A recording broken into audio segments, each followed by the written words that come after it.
What's up, YouTube fam? Welcome back to another video with your girl Britt Inez, fitness coach, wellness athlete, content creator, and we are back with another cardio corner chat. And today we are getting all into how much does it cost to compete.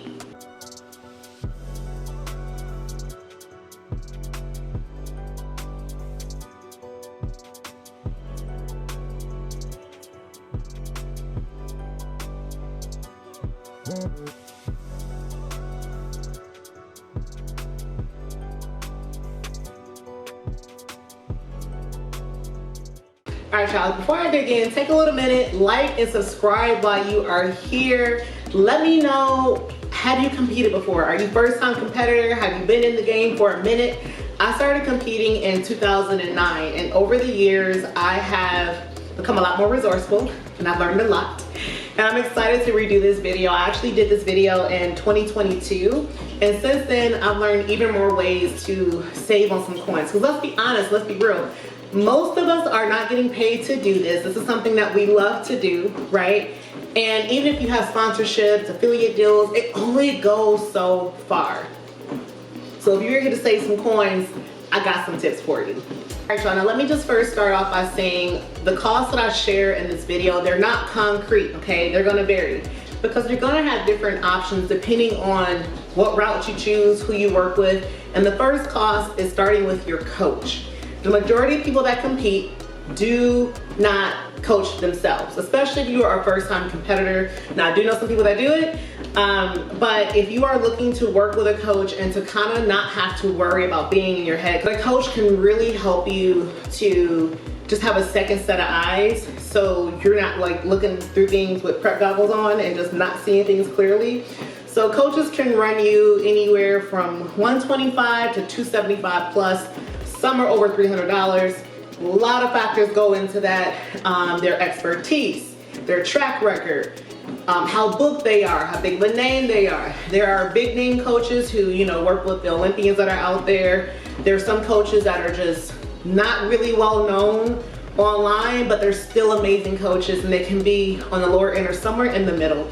So that cost is honestly going to range depending on who you go with. I cannot give you like a set price for that. Now that coach I'm referring to is the one who covers your nutrition, your training, assuming you're using the same person for both, right?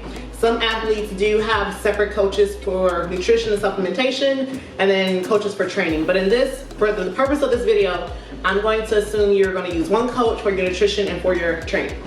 The other coach you're going to likely need is going to be a posing coach.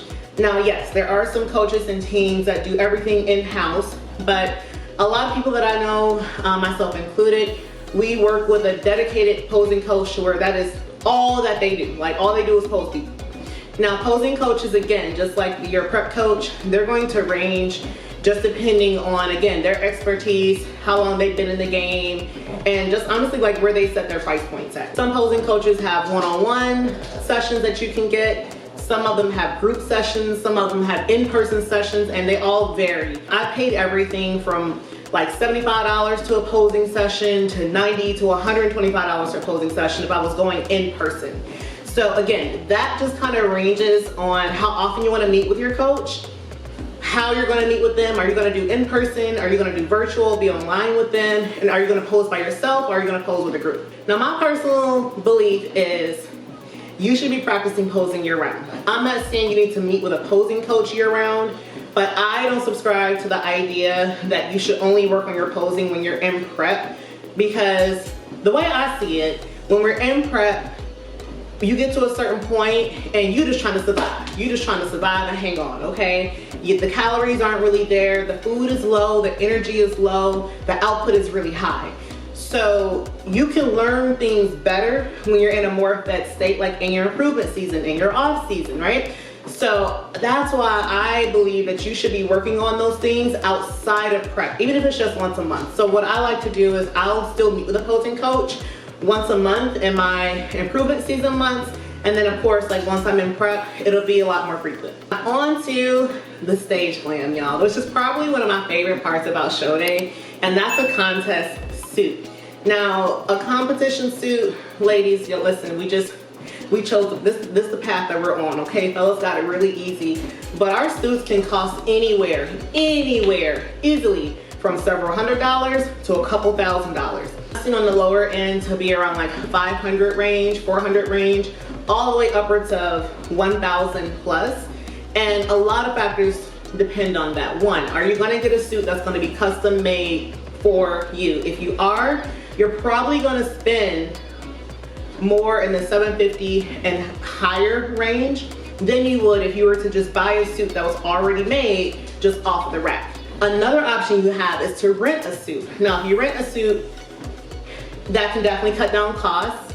You can wear multiple suits within a contest season if you want to switch your colors out and not have to commit to buying a suit, but then you got to wear a suit that someone else is wearing. So some people are funny about that. I personally have never rented a suit before, but I do know that that is another way that you can really cut down cost a lot if you're looking to do multiple shows in a season.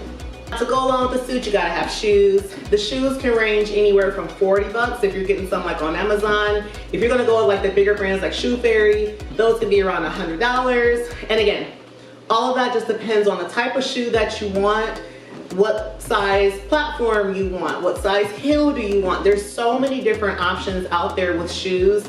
It's hard for me to give like an exact price, but that's gonna be another cost. And then you're also going to have your stage jewelry. I honestly would just say set aside $50 for your stage jewelry, because I shared this in another video I did on like your show day checklist. I'll link it somewhere up here, that you wanna have multiple earrings, bracelets when you're backstage. I have seen things break. I have had pieces break backstage, okay? And one of my wellness babes was so nice enough to like let me borrow one of her bracelets. No, it wasn't my earrings broke. She let me borrow one of her earrings. But you don't always have people like that who have extras to spare, right? So I'm a firm believer that it's better to have it and not need it than need it and not have it. So I would set aside somewhere anywhere from like 50 to 60 bucks for your stage jewelry. And again, you can buy that from companies that specialize in that, or you can go on Amazon. I'll bought pieces off of eBay. Like there's so many options now. Let's move on to tanning. That's another show day one. Now, if you are going to go with the tanning company at the show, you likely are going to be looking at spending somewhere around $125 to $150 plus. Okay, it's probably gonna be more so in the $150 range. If you are willing to DIY it, which I started doing this year, and y'all, it is such the move. It is the game changer move for me. I spent around $110, $120 early this summer, and I had enough tanning stuff to last me for 3 shows, okay? If I were to go and get tan for each one of those shows that I had planned for the season, that would have easily been $450. On top of that, you can't shower for a couple of days because you go the night before, then you go back the next day, and it's just a whole thing.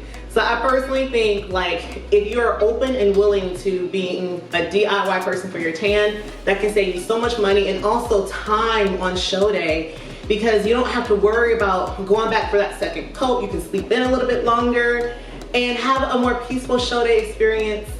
Which brings me to my next point, the makeup. Now, this is not my normal beat. I just did a video on how to do your stage glam makeup. So you can save so much money in the process if you do, because makeup artists have charged I've spent anywhere from like $150 upwards of like $225, especially if it was one of those shows where they had pre-judging on one day and finals on the second day, so you had to go back to the glam team twice to do it, and it adds up, y'all. On top of that, most makeup artists who are really good, they have a stacked roster of people that have to come in to see them. So your makeup time can be hella early in the morning. I can remember shows, you guys, where one of the shows that I did, I was there at 2:30 in the morning. 2:30 in the morning. So imagine what that does to your sleep the night before, your cortisol levels. You know what I mean? Already on top of a day where you're anxious anyway because it's show day. Like, I just feel like not only is it better for your money, it's better for your mental. If in fact you're comfortable doing your own makeup, okay? I'm comfortable doing my makeup, and I had this question come up because I did my makeup early this year for my show, and I wanted to share with you guys how I did it. So make sure you check that video out. and you can get some tips if you want to save in that department. On with the stage glam is also going to be hair. So if you are comfortable doing your own hair, of course you're going to save money. Most makeup artists have teams, they have hairstylists with them. I've seen some be really good, I've seen some be really bad. So choose wisely if you're going to go that route. And quite naturally, yes, it's a trade-off, right? If you spend the money for the glam team, you get the glam team experience, you just sit there, look pretty, think about doing your thing on stage, and boom, go about your day. If you do it yourself, of course you have to spend that time to do it. So you have to kind of weigh out with some of these DIY things, like what is going to make the most sense also for how you are. And if you're a really anxious person and you don't like doing your hair on a good day, chances are you probably shouldn't decide to do your hair for the first time when you're stepping on stage, okay? So just kind of keep that in mind. Registration is another one. So if you compete, and I compete in the NPC, so I have to have an NPC card in order to register for any show that I compete in. The NPC card alone is $125. It's only eligible for a year. So my NPC card that I have now qualifies me to compete in any NPC show in 2024. When I go to compete next year, I gotta buy another card, y'all. So that's an expense that you have to account for. In addition to that, you have your show day registration, and that varies by show. Regional shows, I've spent anywhere from $155 per class. National shows, I've spent around $300 per class. Also have your travel expense. Now, this is gonna vary depending on if your show is local, if you're driving to it, if it's in your hometown, you can just be at home and just go to the venue, or if you have to go out of town, you have to get a hotel to get there, or if you have to fly to get there.